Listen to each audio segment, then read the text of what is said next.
بسم الله الرحمن الرحيم. السلام عليكم ورحمة الله وبركاته. دمان waan salaamaya asxaabta Soomaali samawada ku xidhan YouTube-kayga iyo casharadii continuous-ka ahaa. Sometimes waan hakayaa laakiin na laga raadaa insha Allah. Inta ugu badan insha Allah casharada waan soo gelin doonaa si joogto ah. Waxaan bilaabi doonaa insha Allah casharkii halkuu inoo marayay oo ahaa kii sagaalaad ee markii aan la homework u qaata. Su-aashii sagaalaad baan maraynay. Markaa su-aasha sagaalaad sidan u dhacaysa. sawirada si fiican ugu fiirso. waxaad u leexan doontaa midigta.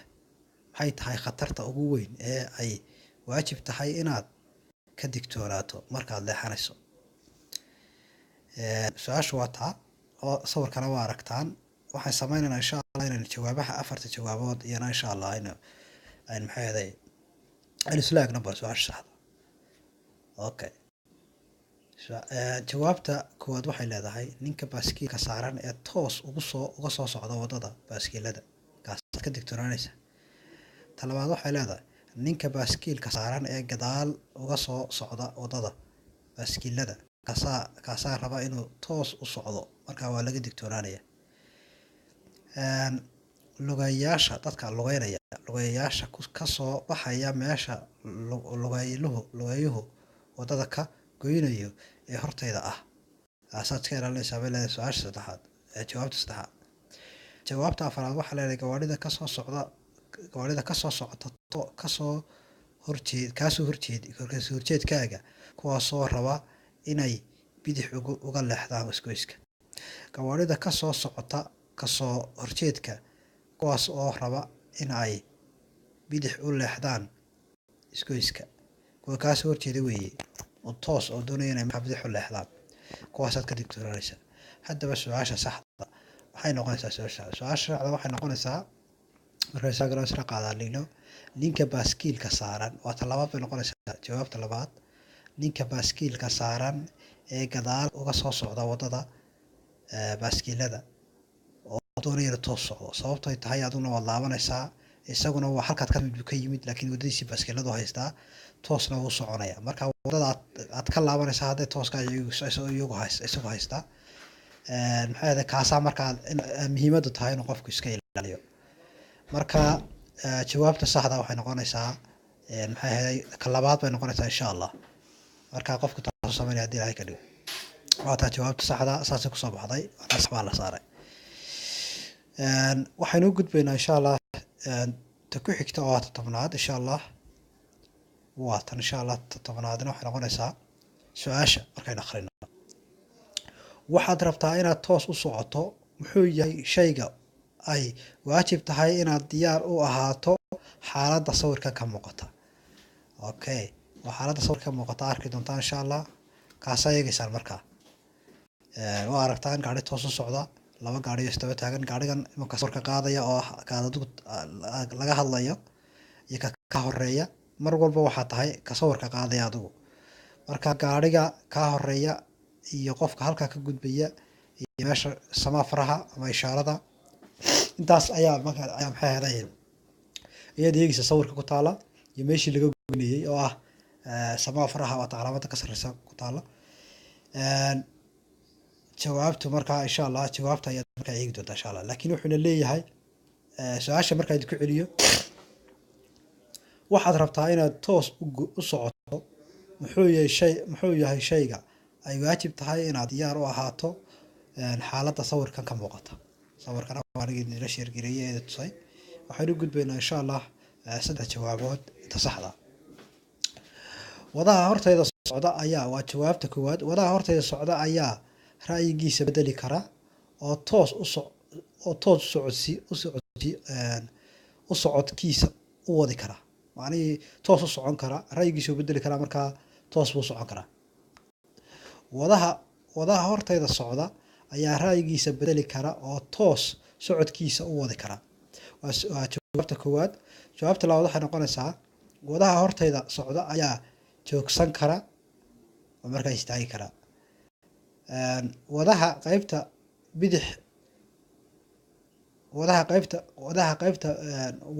qaybta bidix socda ayaa isgoyska dhexdiisa u soo bedelan kara sayrka ama haadka ama dhinaca wadaha bidix socda ka bidix maraya ayaa usoo bedelan karaa sidekayga marka waa meesha waa laba haad wadaha kale wuxuu usoo bedelan karaa haadkan anigu marayo markaa saas laajrigeed waxyaabahaas ay noqonaysaa markaa inuu qofku ka taxadiro okay waan isla garanay intaa waxaynu u gudbinaa jawaabaha oo aynu markaa saxda aynu qaadan doono insha allah jawaabta saxdaana waxay noqonaysaa wadaha hortayda socda ayaa joogsan kara waa su-aasha labaad jawaabta labaad ayay noqonaysaa saxda ah markaa insha allah taasaynu taabanayna saasayna sax ku tahay wadaha hortayda socda ayaa joogsan kara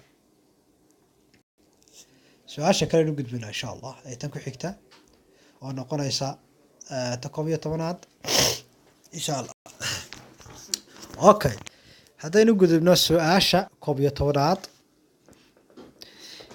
maxay ahayd noqonaysa saddexaad casharkeena insha allah ma lagu ogol yahay inaad gudubto xariijinta cad ee isku xidhan xaaladan wadadii baa aragtay oo la dhigay bahalashan digaha ee u digta dadka qamadahan u digta marka meesha in la hagaajinayay ka dhigan tahay marka xaaladda sidoo kale haadkaagii aad soconaysay imika waa la xidhay barba ayaa la xidhay oo aragtaa ma u gudbi kartaa calaamadda isjiidan ee wadada u dhaxaysa calaamadda xariiqinta isjiidan haddaad aragtaan siyaabaha iyo systemka looga baqa waxay tahay haddii aad marayso wado calaamadda dhexe ay jiidan tahay oo aanay dhaash lahayn ama aanay kala googoonayn haddaad tiraahdo gaariga dhaafo kalaa lagu ogola inaad dhaafto sharciyan ama goolad bay soo gelaysaa wadadu ama taagay noqonaysaa ama daadeg bay noqonaysaa marka lama ogola ama meel gaariga kale kaa qorsay bay noqonaysaa gaariga ma dhaafi kartid laguma ogola markaa dhaafto xariijinta markaa taas waa aad bay inay ogaataan dadka inta ku badan systemka ay u shaqeyso waa ta lagu kala baray laamiga haddana macnooyin badan bay samaysaa markay dhaash tahay iyo markay isku xidhan tahay waxaas markaa systemaadkan insha allah waynu kala doonaa iyadana waxaa lagu yidhi markaa ma ka gudbi kartaa ama lagu ogoliyay markaa wadada ka gudubto la xidhay inaad kala gudubto markaad dhaafayso meesha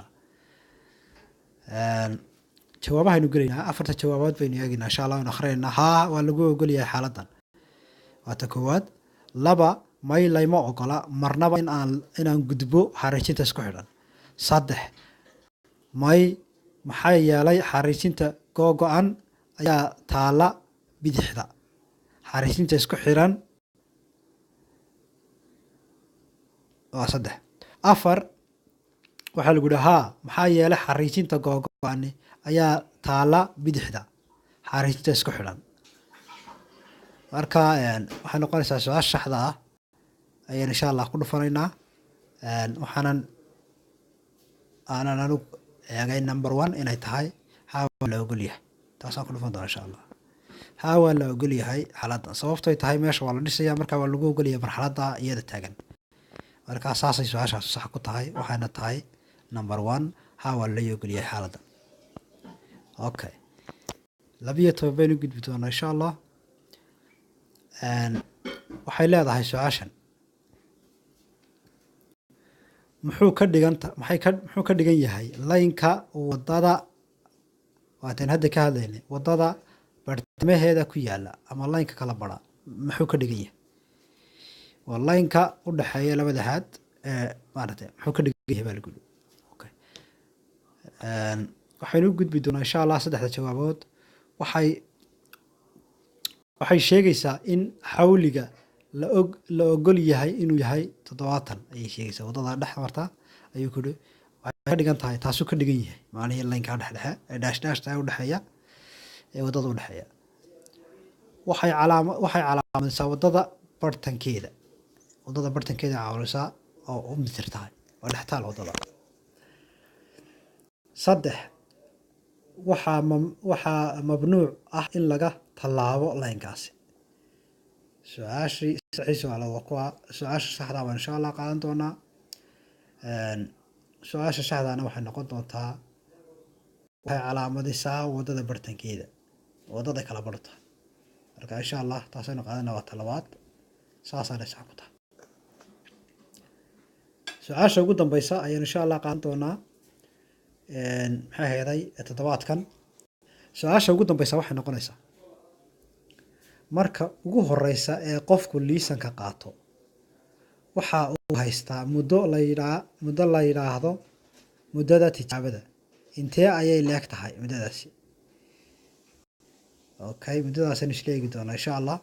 Afartan su-aaloodna insha allah waynu ka qaadan doonaa ta saxda ah. Su-aasha koowaad jawaabta koowaad waxay leedahay 3 sano ayay muddadaas tahay. Ta labaad waxay leedahay jawaabta labaad 2 sano. jawaabta saddexaad waxay leedahay 1 sano. jawaabta afraadna waxay leedahay 4 sano.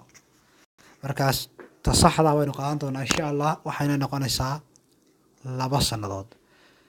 marka test proofka ama maxaa ahaday in qofka maaragtay 2 sannadood uuna wax dambi gelin shilal ama dambiyaad ama waxyaabo khaladaada taas la yiraahdaa maxaa testiga 2 sannadood in qofka markaa uu testiga uu maro testiga uu haysto 2 sannadood sanadka inta 2 uu haysto 2 sannadood marka 2 sannadood afoo ka baxay insha Allah.